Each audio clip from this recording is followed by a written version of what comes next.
সকালে ঘুম থেকে উঠতে খুব বেশি দেরি হয়ে যায় আর তোমাদের দাদার আলুর পরোটা খেতে মন চাই, তখন ঝটপট এইভাবে বানিয়ে নি। এইভাবে আলুর পরোটা বানালে যেমন হবে নরম তুলতুলে, সেই রকম হবে দারুণ সুস্বাদু খেতে। আলুর পরোটা বানানোর জন্য সেদ্ধ আলু লাগবে। তো এই আলুটা প্রথমে সেদ্ধ করে ফ্রিজে রেখে দিয়েছিলাম। এখন এটাকে একটা গ্রেটার দিয়ে গ্রেট করে নিচ্ছি। এইভাবে গ্রেটার দিয়ে গ্রেট করে নিলে আলুর কোনো গোটা অংশ থাকে না আর খুব সুন্দরভাবে আলুটা গ্রেট হয়ে যায়।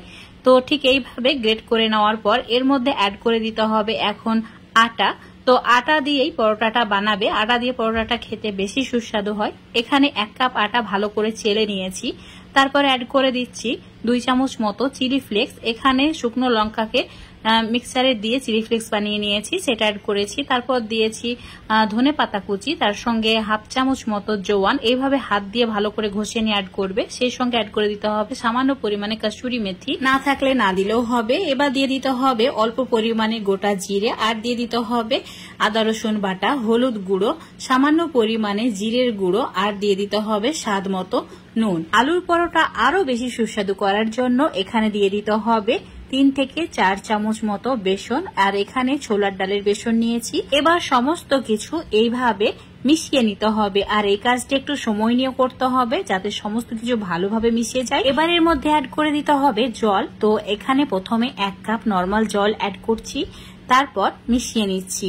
মেশানো হয়ে গেলে আবারও অল্প অল্প করে জল অ্যাড করতে হবে। 1 কাপ আটার জন্য এখানে 2 কাপ জল লাগবে।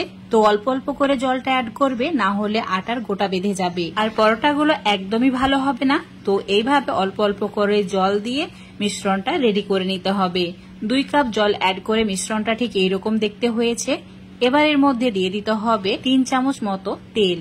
তেলটা অবশ্যই অ্যাড করবে, তেল দেওয়ার কারণে পরোটাগুলো অনেক বেশি মুচমুচের খাস্তা হবে, খেতেও ভালো লাগবে। ভালো করে মিশিয়ে নেওয়া হয়ে গেছে আর মিশ্রণটা একদমই রেডি হয়ে গেছে পরোটা বানানোর জন্য। তো চুলোর উপর একটা ফ্রাই প্যান নিতে হবে, দিয়ে দিতে হবে সামান্য পরিমাণে তেল, আর এইভাবে ব্রাশ করে নিতে হবে। এখন অল্প করে 2 হাতা মিশ্রণ অ্যাড করে দিচ্ছি। তারপর হাতা দিয়েই হালকা করে একটু ঘুরিয়ে নেব যাতে এটা একটা রাউন্ড শেপ হয়ে যায়। আর তার বেশি নাড়াচাড়া করা যাবে না, চুলোর ফ্লেমটা একদম কমিয়ে রাখতে হবে। লো ফ্লেম করে রেখেই ওয়েট করতে হবে পরোটার উপর সাইডটা যেন এইভাবে শুকিয়ে আসে আর অটোমেটিক এইভাবেই উঠে যাবে।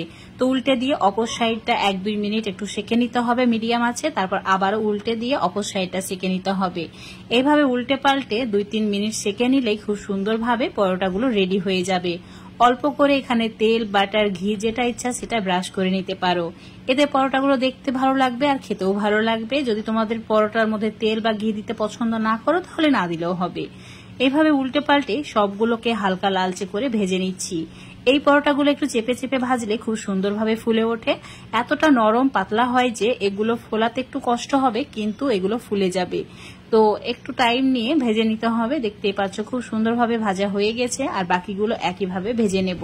আজকের এই আলুর পরোটা রেসিপিটা এতটাই মজার হয় যে একবার এভাবে বানিয়ে খেয়ে দেখতে পারো। যে কোনো সময় অতিথি আপ্যায়নেও বানাতে পারবে। এইভাবে পরোটা বানিয়ে প্রিয়জনদের যদি খাওয়ানো হয়, যে খাবে সেই প্রশংসা করবে আর বারবার তোমাকে রিকোয়েস্ট করবে এইভাবে পরোটা বানানোর জন্য। দেখতে পাচ্ছ এই পরোটাগুলো কতটা লোভনীয় হয়েছে।